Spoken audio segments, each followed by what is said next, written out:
So over the last couple of years, I've received a lot of questions from you guys. Some of them come up time and time again. So in today's video, I'm going to talk you through them, give you the answers, and you can come back to this video in the future if you need that resource. Let's get into it. So the first question is, what tracing paper do you use? So I use quite a few different things for tracing my paper. First and foremost, I have a large roll, so it's it was when I bought it, 300 meters long and 90 centimeters wide. Now I bought this because when I was tracing off smaller pieces, so I had an A4 pad of tracing paper, and sometimes I would buy greaseproof paper, they just weren't cutting it because where I need bigger sizes, I was having to stick pieces of tracing paper together and they wouldn't stick well together because of the greaseproof situation. And also I didn't like having lots of bits of paper. I wanted it all in one piece. I saw that Sean from Kittenish Behaviour had purchased this big roll. It's from Moreplan, and I think I paid about £60 3 years ago, and I still have over half of it left now. So it's been a really great investment and I love it. If I buy A0 paper patterns, then I will trace off using this. However, you would have seen in my last video where I showed how to use a PDF pattern. When I print the patterns off myself, I do use A4 sheets of paper and not the big tracing paper. It just depends what sort of thing I'm doing. A0 or just drafting myself, it'll be the big tracing paper. And if it's a PDF pattern that I'm printing off myself, then it'll be A4 paper. So the next question I get quite a lot is, what is a muslin or a toile? So some people pronounce toile differently. So some might say toile like I do, or some might say toile. So if you watch a lot of vlogs, if you hear either toile or toile, it means the same thing. What it is, it's a practice garment. So when you're going to sew, you might have lots of fit issues and you don't know what they are ahead of making it. So a good way to find that out is to do a toile, and that will often save your fashion fabric. Traditionally, muslins or toiles have been made using calico, but if you don't have that to hand, any old cotton will do. I would advise using the same weight and type of fabric as you intend to use, because that will give you the best results. But often I will just use rolls of cotton that I've got cheap from when I used to run my fabric shop years ago. Just on the bolt, real cheap cotton, and I just use that time and time again. That just means when it comes to cutting out my fashion fabric, I know the garment's going to fit me. You would have seen in my videos, if you're a long-term viewer, I often show my toile process and the changes that I make, and that just gives me a much better fit in the end product. So another question I get quite a lot, and I also see it come up in the forums quite a lot, is how do I choose my size? Now I see that quite a lot of people who are new to sewing will often say, I'm a ready to wear 18. Why am I a 24 in garment sewing? But the problem is your ready to wear size and your garment size are not the same thing. No, they're not related in any way, shape or form. A block is basically a template, and then after they've created the garment, they will grade it up and down into the different sizes. But they are very different to the indie companies that we sew garments from. There's no actual generic size chart, and it would be really helpful if there was, but there's not. And so you will even find that indie pattern companies will work with different sizes. So maybe what size you are in closet case, you might not be in Tilly and the Buttons, for example. In garment sewing and pattern making, you are absolutely not your ready to wear size. So the first thing you need to do is get out of your head that you are that size, because you might not be. And actually, size doesn't mean anything, does it? It's just a number, it's a label. And so if we try to forget that and just use it as a measurement of what we want the end product to be, then we can have a much better experience. So for example, you'll want to take your measurements. So you'll want to take your upper bust, your full bust, your waist, your high hip and your hip, and those measurements will really help you. Once you've got those measurements, you will then look at the body measurements on your pattern and then choose your size based on that. You can also look at the finished garment measurements to see what sort of ease is in the pattern and whether that suits your need, but that's something you'll learn as you're developing your sewing. So another question I get around this kind of area is, how do I know if I need an FBA? First off, look in the instructions. Often the instructions will tell you if you need an FBA. I know in Love Notions, they say that if the difference between your upper bust and your full bust is more than 4 inches, then they tell you to use their full bust option. Lots and lots of patterns are coming with full bust options in the pattern, and that is stopping you from needing to do an FBA. But do look in the instructions in the first place. Also look in the instructions to see what cup size they've based their sizing on. Many patterns now come with 2 blocks, and one is based on a B and one is based on a D, which is fantastic if you're a B or a D. But if you're a C or an A or higher than a D, then you will need to do those adjustments. And a good rule of thumb is to look for your upper measurements. More and more the companies are putting upper measurements on the back of the pattern now.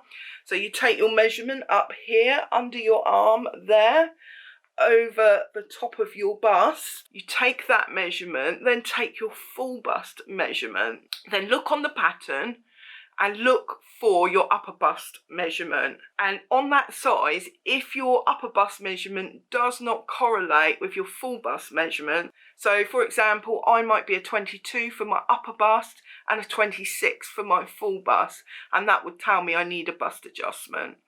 If your upper bust measurement fits into one size and your full bust measurement fits into that same size, then you don't need to do any adjustment. Can I just take a moment to ask that if you are enjoying this content, you do hit subscribe, like and leave me a comment down below, because those things tell YouTube that you like my content and they share me out to more people. Cheers, let's get back to the content. Another question I get a lot, and I am going to do a bit of a deeper dive into this in future videos, is what sewing machine should I get? So I'm just going to give you my quick and dirty answer to this, as this is just a Q&A, but it depends on quite a few things. So first of all, what is your budget? That's going to be the most important factor that is going to affect your decision. So you can get sewing machines that go from $45 up to $8,000 million. There's no top cap. It just depends on your budget. I would say get the best machine that you can, especially if you know that you are going to be continuing with sewing. But also you've got to ask yourself, what do you want this sewing machine for? Do you want it for garment sewing? Do you want it for upholstery? Do you want it for just mending things? What do you want it for? That will determine the type of machine you get. Also, how often you're going to use it. Do you need a real workhorse, or do you just need one you're just going to pick up out of the cupboard now and again? It really does depend. Do you see sewing as a long-term thing? You're going to do it forever, or are you just trying it out? So if you're just trying it out, I would just get a cheap machine. See how you go. Better than that, ask around the people you know, your family, your friends. See if anyone's got a sewing machine that they're not using. Chances are someone's got one in the loft or up in the spare room somewhere and it's just gathering dust. It may be that they've got one that you can use for a couple of months and you ain't paid a penny, have you? So that would be best if you're new. But if you've been doing it a little while and you know this is what you want and you know you're going to stick at it, get the best machine that you know you can get. And by that, I don't mean get the one with the most stitches or the most functions, because all you need is a sewing machine that does a straight stitch, a zigzag stitch, maybe a lightning stitch would be nice, and a buttonhole. That's all you really need for garment sewing. So don't necessarily look for all the bells and whistles, but do have a look for the best quality machine you can get. So my machine just here is the Brother Innovis MV1800Q. absolutely love that. I've had it 3 or 4 years now and I love it. In fact, one of my viewers, I think it was Lorraine, she bought this just a little while ago off my recommendation and absolutely loves it. But I did not buy that machine until I knew that I was going to stick at sewing. I only went to the mid-range when I knew that it was something I was going to stick at. So you really do need to assess all those things. I will do a deeper dive into it, as I say, in a future video. So do hit subscribe if you're interested in that. So another question I get that carries on from that is, do I need a serger and a cover stitch machine? The answer is no, you don't need either necessarily. I do have both, and that's another video that I'll be doing in the future. Do leave me a comment down below if you'd like to see videos on that. I do have one video that I did a long time ago now, and I did it about my serger and my cover stitch. I was very first on YouTube, so apologies for the video quality if you do watch it, but it might be worth watching if you're interested in that topic. But I will have more videos coming on the whole sewing machine thing, really. I might do a mini series if that interests you. So if I can stop self-promoting for one little minute, I will answer your question. So, do I need a serger or a cover stitch? As I say, you do not need either. I bought both just because I was so excited by sewing and I wanted all the machines. This was years and years ago. I think my serger, which I've got just there, is 4 or 5 years old now. I was so pleased to finally get a serger because everyone was saying you really need a serger. You don't really need a serger. So everything you need to do on a serger, you can do on your sewing machine. There's even a foot that will trim the fabric now, which is just mind-blowing to me. So you don't actually need to spend £200 or more on a machine like the one I've got. But if you sew a lot of knits, I don't know why they say if you sew a lot of knits to get a serger, because I do wovens on my serger as well. It's a nice thing to have a serger. I could live without it, but I'd rather not, really. I use my serger a lot because I sew a lot of knits. There you go. Probably use my serger more than I do my sewing machine, if I'm completely honest. It's a great investment if you can afford it, but if you can't, stick to your sewing machine. There's nothing wrong. It does much the same thing. So the cover stitch, which you can see here, I've had a bit of a change around in the room, so I've moved my machines around, but there's my cover stitch. I've actually pulled it out so that I start to use it. So I bought that probably 2 years ago, maybe 3. And I've probably used it 6 times total, which is just insane considering the amount I paid for it. So basically you pay about £500 and it does one job. It hems, does a double or triple hem, and that is it. And after the initial excitement of having a new toy, it just went under the side and I just don't use it. And partly was because I didn't have the space in here. But I've made space now to have it out so that I can use it, and I am going to start to try to use it a little bit more. But absolutely, I do not recommend you buy one.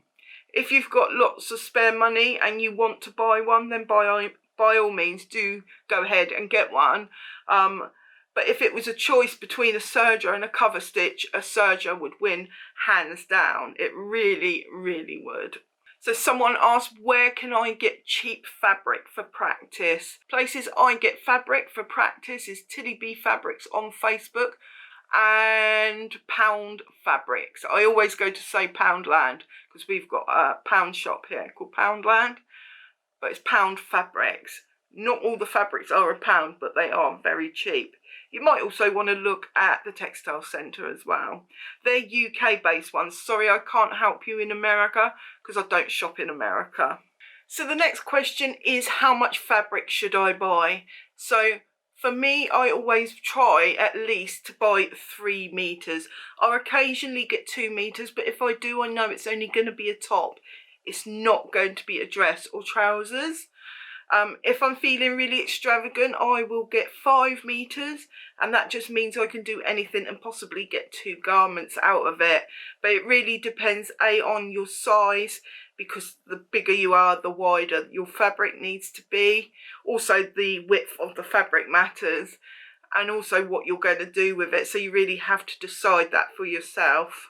So another question that I often get is, what should my first project be? For me, I would recommend you do a knit fabric actually. A lot of people go to woven fabrics because they're stable and easy to sew, but I actually think knits are really easy to sew. Well, the more medium weight knits are, not the lightweight, the viscose knits. And with that fabric, I would probably make something like the Laundry Day tee. That's a free pattern. Link will be down below. The La Belladonna, that's also Love Notions. That might be a good one. You don't want too medium weight with that one though, because it's a dolman sleeve and you'll get the creases here. I used a medium weight one here, but I'll show you the picture here. And it had sort of loads of fabric here, but that didn't show on my thinner fabrics. So I don't know if that's a really good one.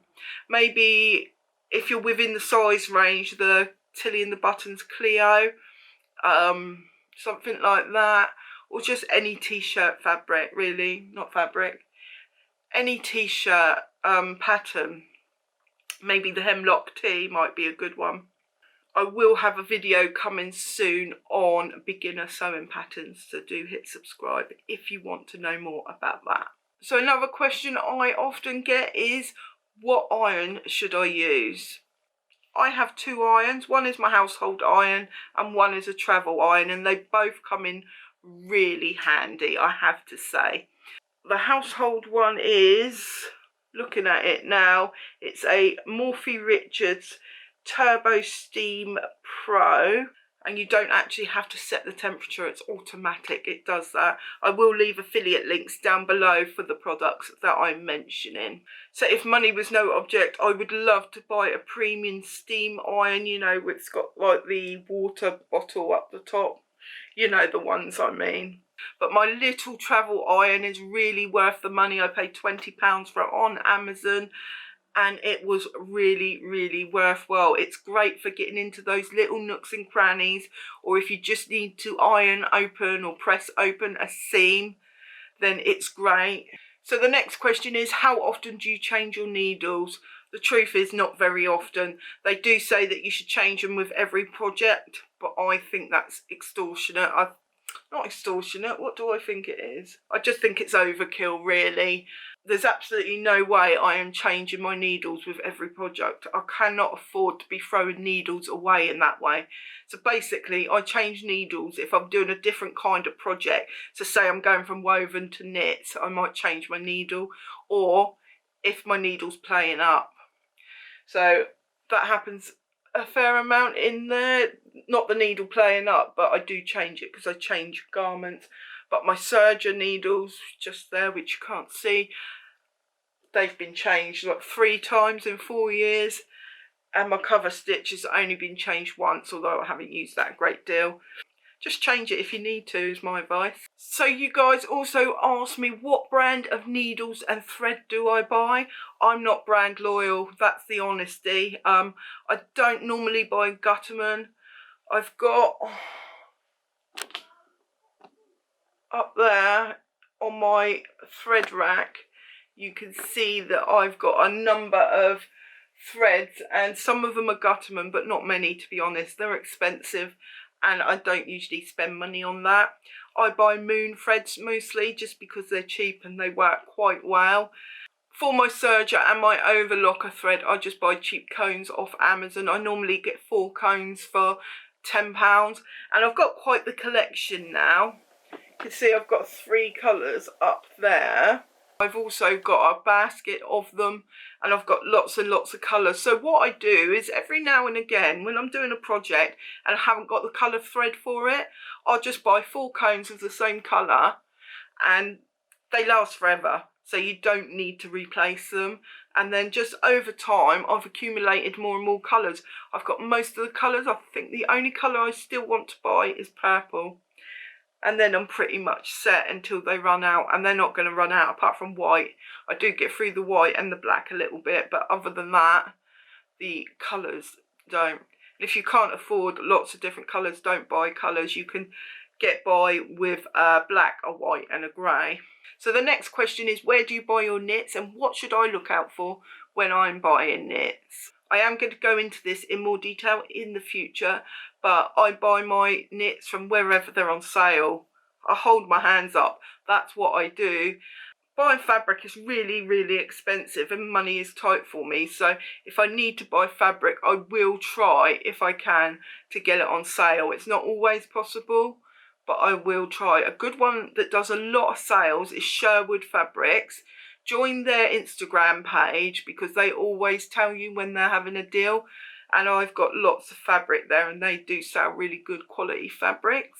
I also buy them from Minerva Crafts, the Textile Centre, basically wherever I can get a good deal. I will search high and low. So what should I look out for? Basically, you want to look out that the print is the size that you want it to be. So say for example you've got flowers and they look quite big, they might actually be ditzy in real life, so do check what the blurb says and see if there's a image with a ruler on it, and that will give you an idea. Sometimes they put a coin on the page as well to show you the size, the scale of the print.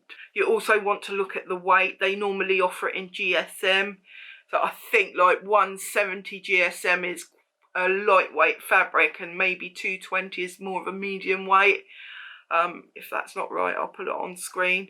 But yeah, just look out for those things. You also want to look at how much stretch. So look in your pattern to see how much stretch you need, and then look on the fabric page to see if it has the appropriate amount of stretch. They're the main things, but I will go into it in more detail in the future.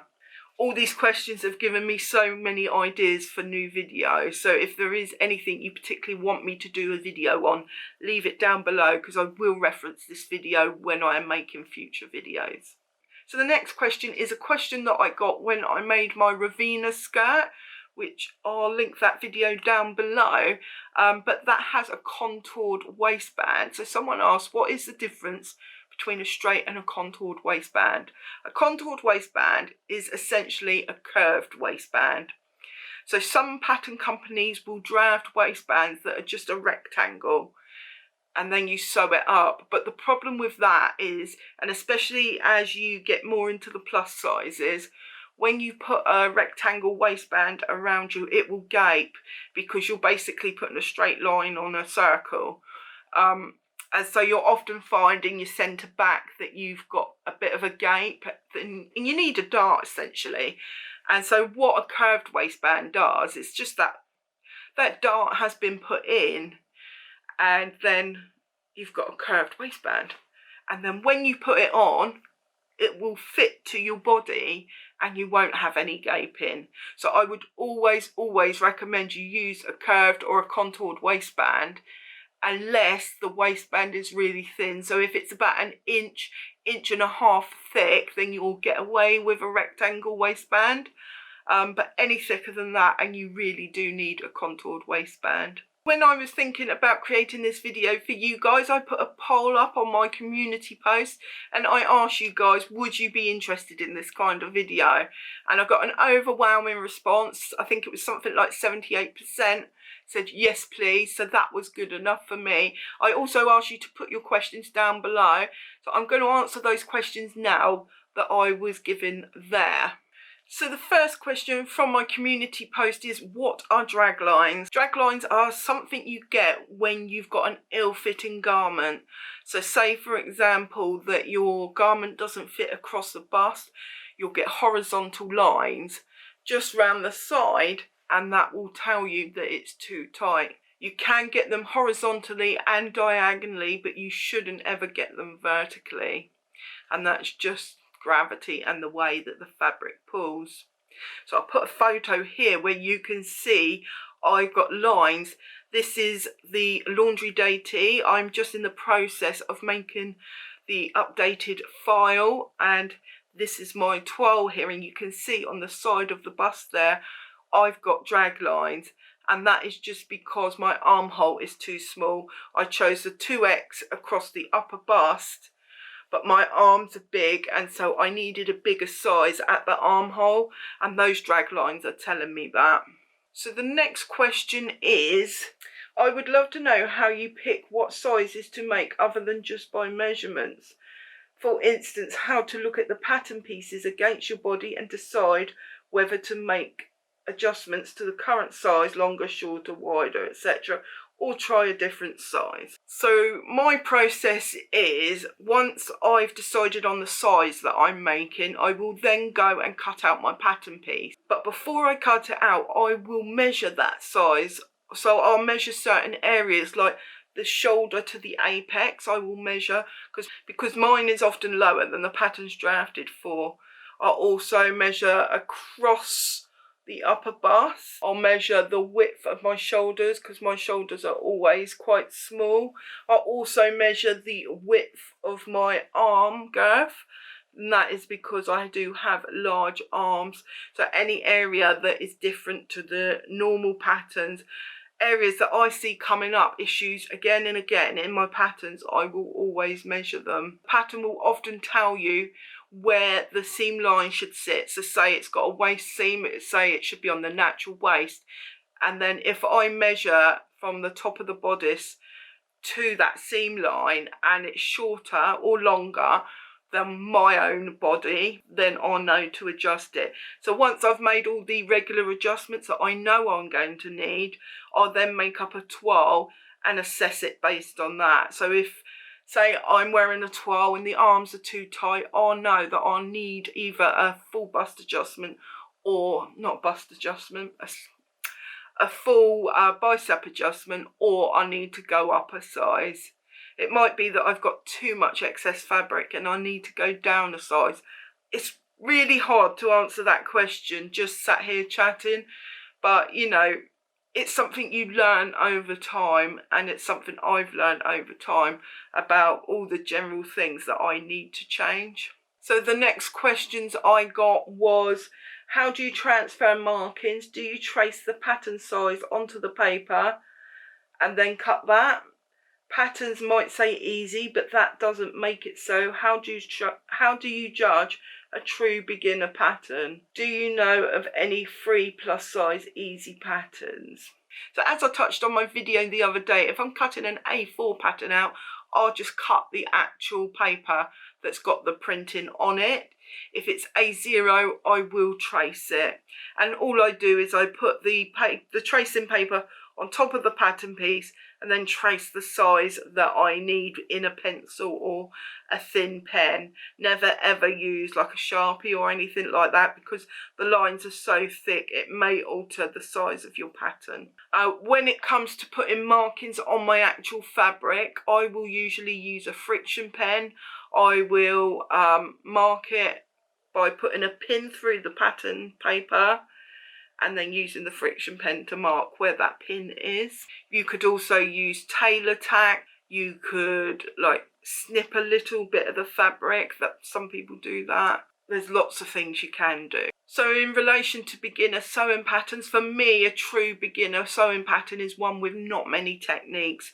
So for a complete beginner, you're going to be wanting to practice your straight lines, and the only kind of technique that I would hope to see in a beginner pattern really is sewing a dart. It'll be a basic bodice and you will have a dart and maybe you'll have a facing, and that'll be it. Then as you progress to advanced beginner, I would start to see more techniques, so buttonholes and zips and things like that.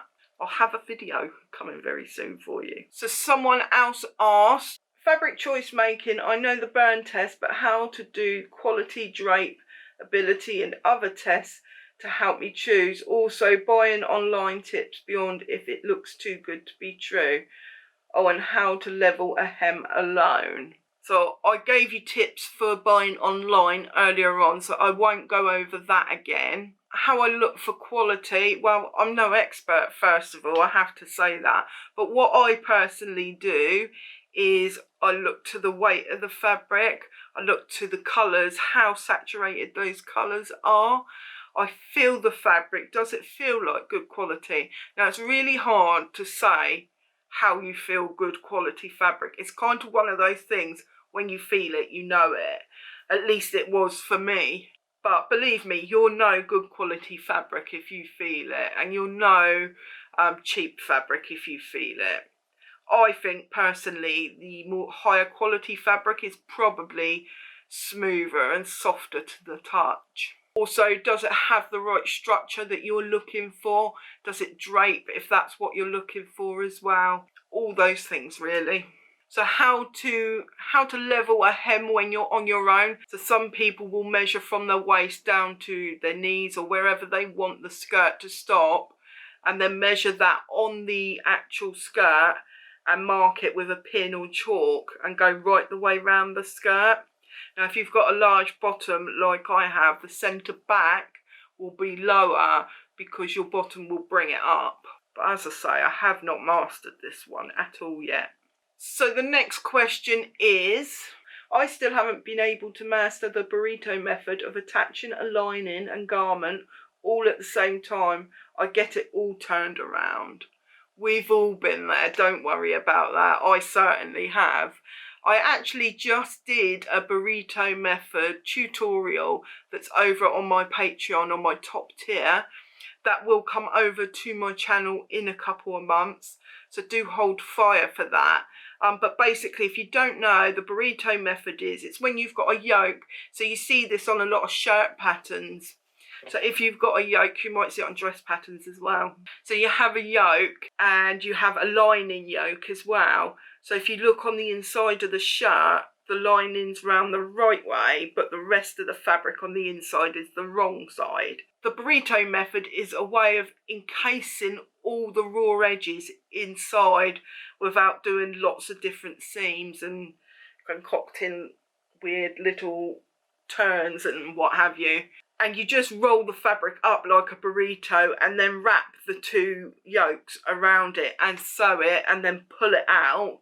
I'm not explaining it very well, but you will eventually see a tutorial for that on my channel. In the meantime, there's lots and lots of videos on YouTube about the burrito method, so do go and search for that if you need it. So the last set of questions are, total beginner here, apparently bought the easiest pattern, poofed. I feel stupid having to Google what the terms mean, and even then I don't understand some of them, let alone how to do them. Thank you so much. Oh, by the way, I also don't understand about size, and in that there's the size with measurements and then there's a finished garment size. Which one do I go by? So in terms of reading a pattern instructions and understanding what all the terms and things mean, there is usually like a glossary inside the pattern that explains all the terms. So before going to Google, just go in and have a look to see if your pattern has that. I'm pretty sure most patterns do have, even the big 4 patterns. So do check that out. But secondly, don't feel stupid because you've got to learn somewhere. When I started, I didn't know what any of them meant, and I just learned from doing things like Google. You should never, ever, ever feel stupid having to Google what something means if you don't know. That's what Google's there for. And the other question was the difference between the body measurements and the finished garment measurements. So the body measurements are what you should go by. So they have set measurements and they're telling you those measurements as a guide for you to choose the size that you need, as mentioned earlier in this video. But what finished measurements are the measurements of the pattern pieces. Say you have a bodice piece and they've got a finished measurement at the bust of 45 inches. That is how big the pattern piece is.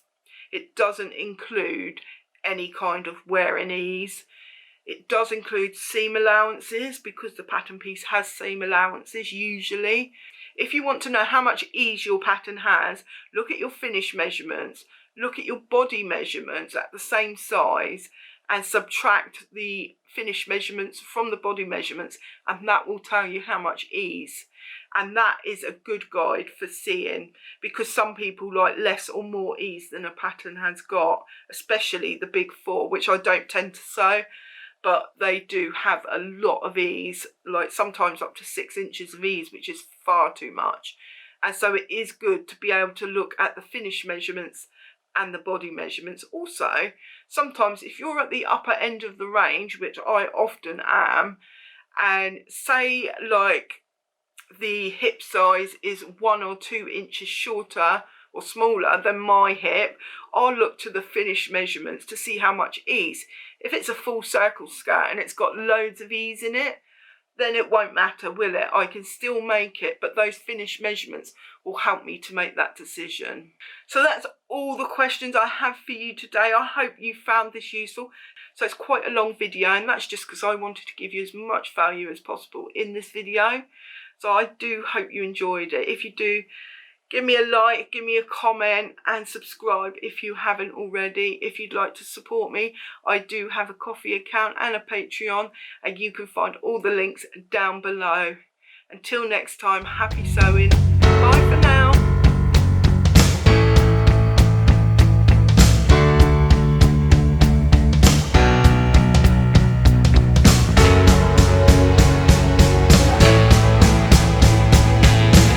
You can fly higher than the sky.